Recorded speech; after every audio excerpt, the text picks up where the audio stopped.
Ayan guys, so ayun yung mga nandoon sa parting yon, sila na yung nagtatanim ay di biro, maghapong na kayo ko. Magtanim ay di biro, maghapong na kayo ko. Ayan guys, so ang sisipag nila magtanim ng palay. Yan po yung ginagawa dito sa aming farm for today's video. Ayan, good morning mga guys. And for today's video, nandito tayo ngayon sa kahabaan ng Barangay Magsaysay, kahabaan ng kalsada ng Barangay Magsaysay at Barangay Kalumutan.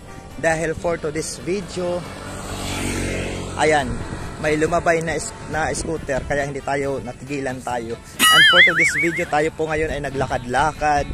Opo, kasama ang may rebonded mother. Ayan guys, so ito yung daily routine ng mother ko. Nag-exercise po siya for today's video.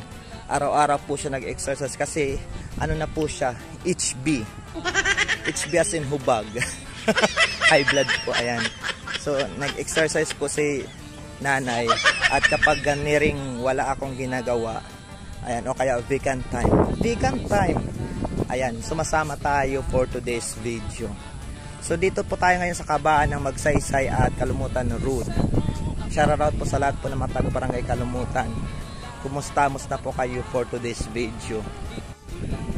Ayan mga guys, kung nakikita ninyo, magkabila ang panig ng kalsada ay mga palayan po yan na malalawa. At ngayon po ay tinatrabaho na po ng ating mga masisigasig na mga magsasaka upang mataniman ng palay. Dangan nga lang dito po sa amin sa Lawang, pahirapan pong makapagtanim ng 2 o 3 beses sa isang taon kasi nga po lalong lalo na po yung area namin dito, wala pong patubig o wala pong irigasyon. Nakaasa lang po kami sa ulan. Bagaman may bagyo po, yung bagyo, nagdaang mga bagyo, hindi naman po yan massive yung ulan, o hindi naman sa hinihingi natin yung massive, pero at least umuulan araw-araw kahit papano. Ayan dahil kapag ganyang walang ulan, tigang po yung lupa, mahirap pong mataniman ng palay. Ayan gumagamit ng traktor para mabilis trabahuin. Yan po yung isa sa wish ko guys, nagkakaroon po ng patubig yung mga palayan. Ayan shoutout kay dad. Ay di pala yan si dad, si Dimang pala, yung kapatid ko. Siya yung nagmamaniho ng tractor for today's video. Tatanong na chat to. Ayan guys, so ayun yung mga nandoon sa parting yon, sila na yung nagtatanim ay di biro, maghapong na kayo ko for today's video. Ayan nagpapakitang gila si Dimang kasi naka-video siya. Ayan. So ito dito yung maliit na tinataniman ng palay namin dito sa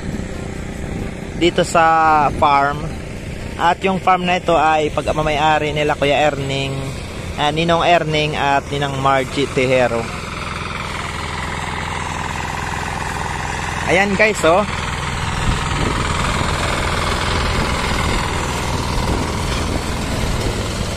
ganyan po kahirap yung trabaho ng mga magsasaka, kaya hindi po dapat nilalang ang kanilang trabaho. Hindi po magsasaka lang. Sila po ay marangal na nagtatrabaho dito. Ayan guys, kabilaan po yan.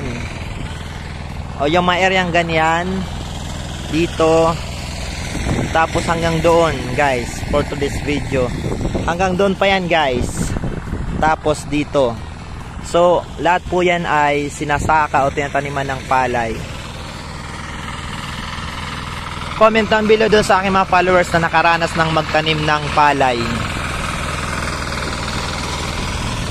Lalo na yung mga nakaranas ng kapitan ng linta. Alam nyo ba yung linta? For today's video, comment down below. Yes, yun. Dito. Ayan, comment kayo dyan. Nakaranas na ba kayo niyan? Pwede kayo doon sumabit. Sumakay. Diri, duha. Ayan guys. Naiiraya kasi tayo eh. Dati, yung ginagamit dyan sa pag... nasa niya rin, pagpayatak. Ang ginagamit kasi dyan dati guys, para maging putik yan, kalabaw. Tapos kapag ganyang walang ulan po, kaya ayan oh guys, sobrang maaraw po ngayon. Kaya yung mga ganyan, kailangan dyan maging putik.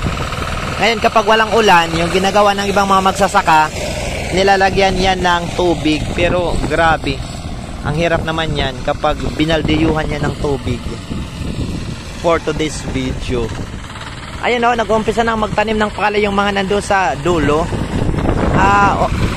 Subukan nating i-zoom kung makita sila. Ayun guys, yan. Magtanim ay di biro, maghapong nakayuko. Ayan guys, ang sisipag nila magtanim ng palay. Yan po yung ginagawa dito sa aming farm for today's video. Ayan gusto ko sana gusto ko sanang mag sideline diyan. Ayun masisipag sila for today's video guys. Opo. Ayan na guys si Dad. Siya talaga yung namamahala dito sa farm. At yung nagka-tractor yung kapatid kong si Dimang.